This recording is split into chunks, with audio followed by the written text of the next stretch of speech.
Hello, magandang tanghali mga kaibigan ko. So, ayun, araw Huwebes.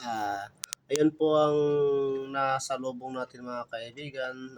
Napakalakas po yung ulan tsaka hangin. So, mga nakaraang video ko is mahina pa po yung hangin. Pero ito po mga kaibigan, napapansin nyo.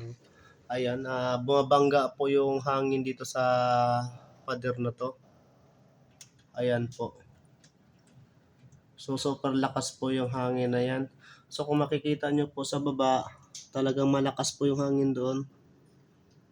Ayan po. Napakalakas po. And then, kung makita nyo sa dulo, wala na po tayo makikita ng ibang building, kundi puro na po ulan at saka hangin, napakalakas.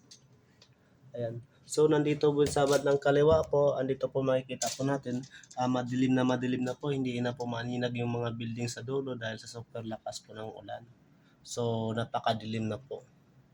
So, destination po natin ngayon, dito po tayo sa Mega Mall, SM. So, ayan mga kaibigan, ito, napakalakas po yung hangin na to. Humahampas po ito sa salamin. Ayan.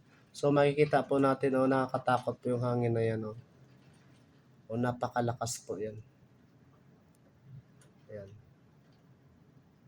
Super lakas po ng hangin. Ayan po.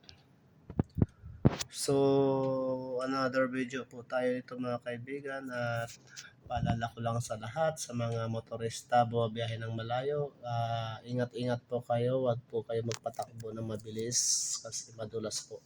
At iwasan nyo po ang mga malalalim na lugar at lalo ng binabaha. Huwag nyo po dadaanan yan. So, ingat-ingat na lang po kayo sa inyong pag-uwi, sa inyong biyahe kung saan kayo pupunta. Kaya maraming salamat at God bless you. Hanggang dito na lang po ang aking video. Ako po si John Lopez ng Vlog TV. Thank you. Bye-bye.